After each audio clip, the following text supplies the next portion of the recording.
28 Days Later is a terrifying new thriller from Danny Boyle, the man who brought us Trainspotting.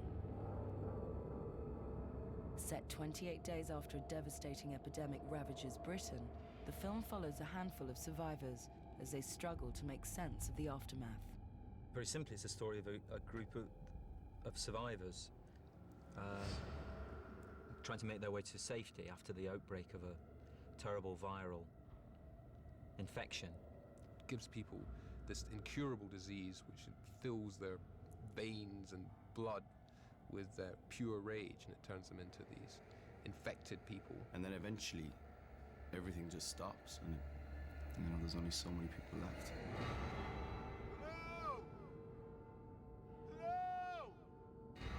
But how far from reality, though, is the premise of 28 Days Later?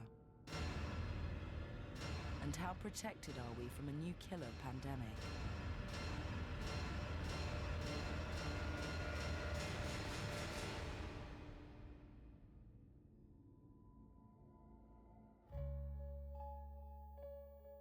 We evaluated overall trends in deaths due to infectious diseases. Looked at in this way, infectious diseases haven't gone away. They have increased as a cause of death in recent years after decades of decline. The threat to us at the moment from infectious diseases is probably as big as it's ever been and getting worse. The threat of infection to human mortality on a worldwide scale is still very great. We have to anticipate that there will be a major pandemic at some stage. There will be many deaths associated with that. I remember actually when I was at secondary school and my teacher was saying that, we shouldn't worry about global warming or any of these things. She said you should worry about viruses, and that, for some reason, has always stayed with me. There's something very interesting happened while we were filming. There were two German scientists who created a totally synthetic polio virus, but they got all the material off the web. This is the new fear, isn't it? Even in weapons of mass destruction, what everybody's really worried about is the anthrax, smallpox, those kind of things. Infectious diseases are indeed the new paranoia that's striking Western society. It is this fear of invisible threats to you, just something there in the air, waiting to strike. If you forget about a disease and consider it beaten, then the organism will take the opportunities which you increasingly offer it.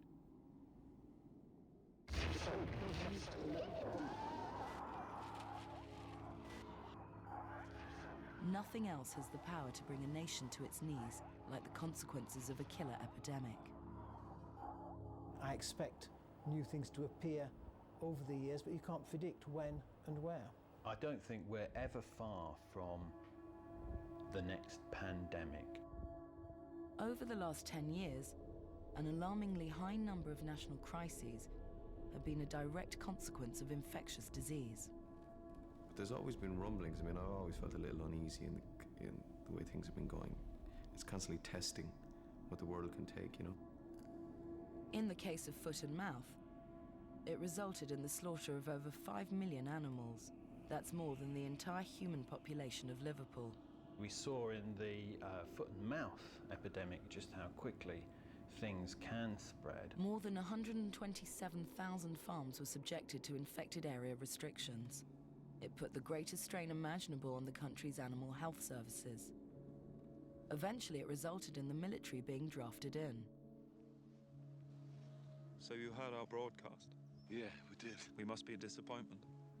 You were hoping for a full brigade, an army base with helicopters and a field hospital.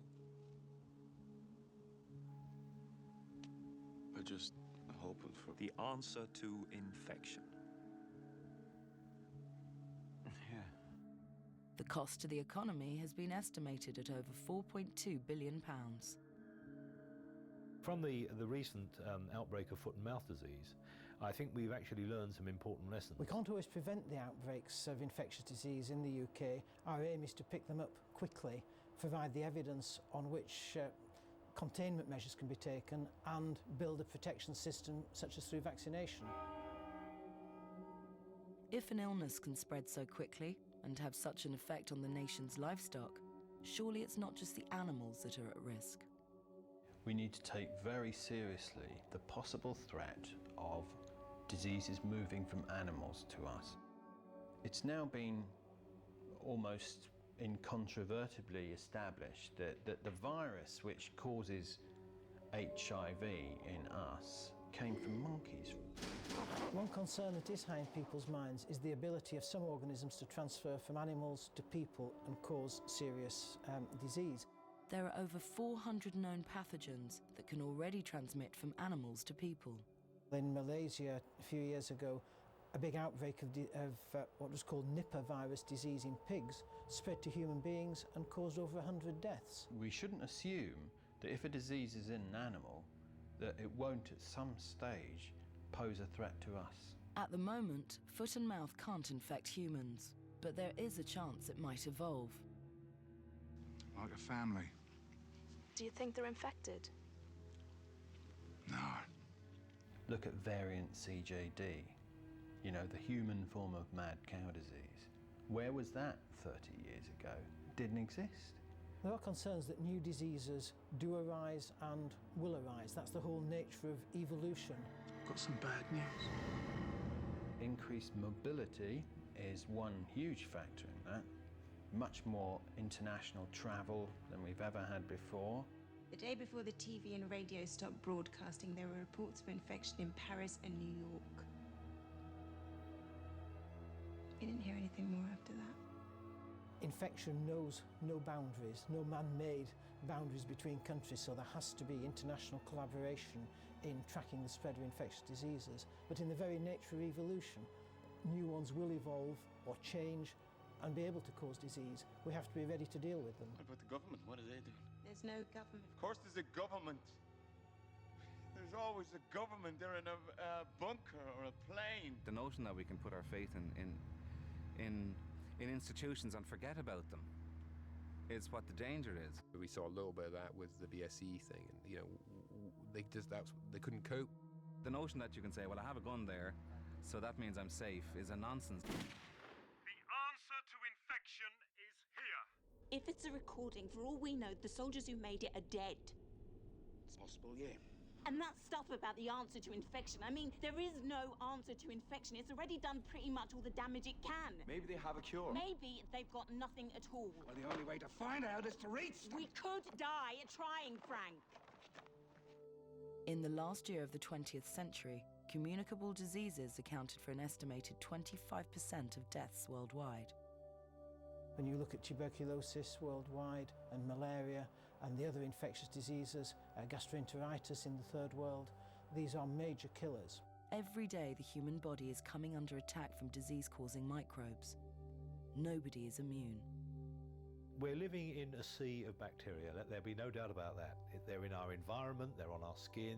So the idea of a new killer epidemic infecting the country is not far-fetched at all. Yes, in the United States, we've seen the West Nile virus, which is a disease of birds spread between them by mosquitoes. But if those mosquitoes happen to bite people, they can transmit the virus to people who get an encephalitis. But it would be, I think, very unfortunate if people didn't sensibly think, if there is an outbreak that suddenly strikes the place, well, let's follow certain simple rules.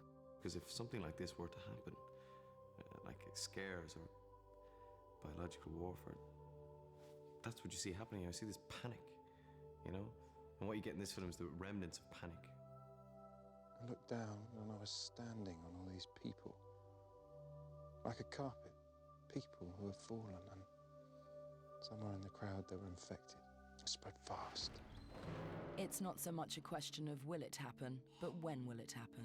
Just as the Darwinian principles of survival of the fittest and evolution are accepted for mammals, then the same is happening at a much smaller level for bacteria.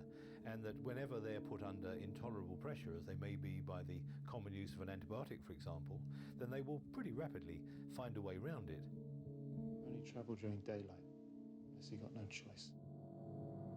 So what is the virus that wipes out the population of London in 28 days later? Scientists are experimenting and trying to find a cure for rage, kind of like a suppressant drug, like Valium for depression or whatever, very roughly. And it goes wrong. I know who you are.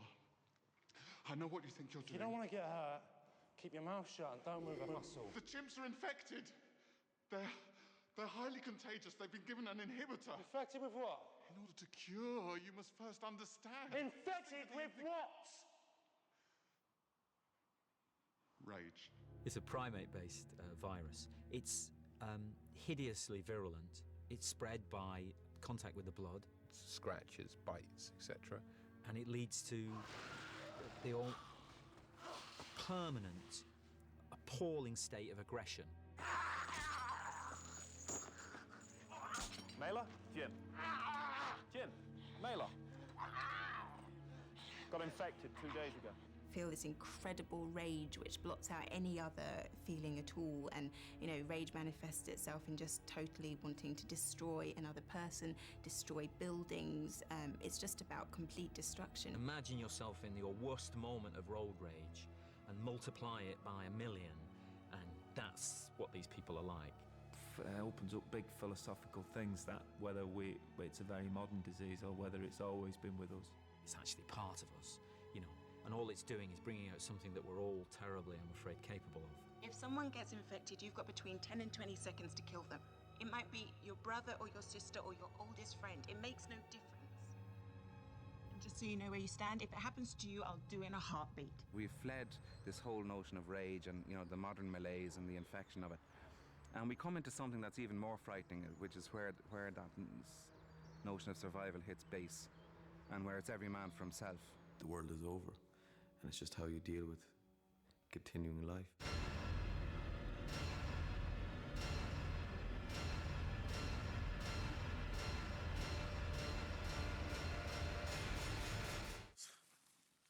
Do you know what I was thinking? You were thinking that you'll never hear another piece of original music ever again.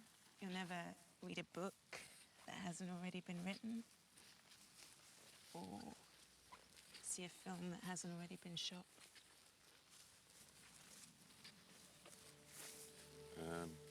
That's what you were thinking.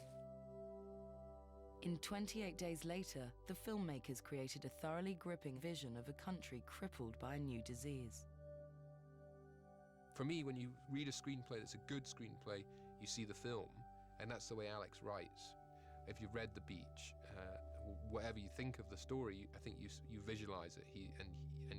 You want to know what happens next. What attracted me most about the script was the intelligence of it and the issues that it was trying to investigate and the comment it was making on society in general. If you look at the whole life of the planet, man has only been around for a few blinks of an eye. So if the infection wipes us all out, that is a return to normality. I thought the script was terrifying. I thought it was a real page turner.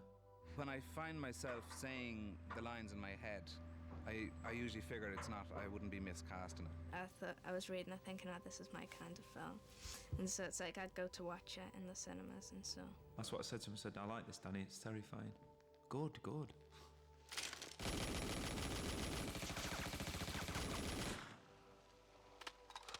In maintaining a realistic edge to the film, the filmmakers decided to use a cast of less familiar actors.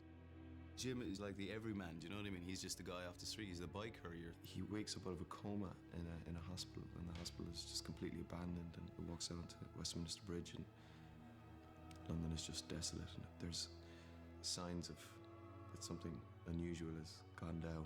Selena is one of the people who's survived the rage virus that's been set loose. She's had to shut down emotionally in order to survive, so she's quite cold. You should be more concerned about whether they're going to slow you down. Right, because if they slowed you down... I'd leave them behind. In a heartbeat? Yeah. I wouldn't. Then you're going to wind up getting yourself killed. I have this wonderful relationship with my daughter, and we're hiding out in a survival mode in a high-rise flat. He was just a very beautifully written character. We have a spare room. In there. Are you and Selena? No. No, I'll take the living room. It's fine. Right. I play a character called Major Henry West, who's a senior officer in the British Army. He and his 8 soldiers are uninfected. But basically what he's done is he's taken over a stately pile, a mansion, and he's made it impregnable. High perimeter wall, which helps. And we've been lacing the ground with tripwires and landmines. You wouldn't want to mow the lawn, but if they get in, we hear them. She doesn't trust the army saying that they have the answer to infection, and she knows that there actually is no answer to infection. He represents the head and Jim represents the heart, and ultimately there's conflict between the two. I want to give you a chance. You can be with us. To create a more urban feel to the images, the filmmakers chose digital video over film. I think it's beautiful for urban work. It has a grittiness about it that's magnificent for your city movie, really. Hey. What's that? Let's go. This is the way we record our lives. We are surrounded in this city by cameras. They're everywhere, and they're all these DV cameras, or types of them, and they're recording our every motion all the time. It definitely suits the story, suits the British story, particularly that sort of slightly rough edge. I think when you want something like this to feel really real, you know, it's an appropriate medium to use. Hello?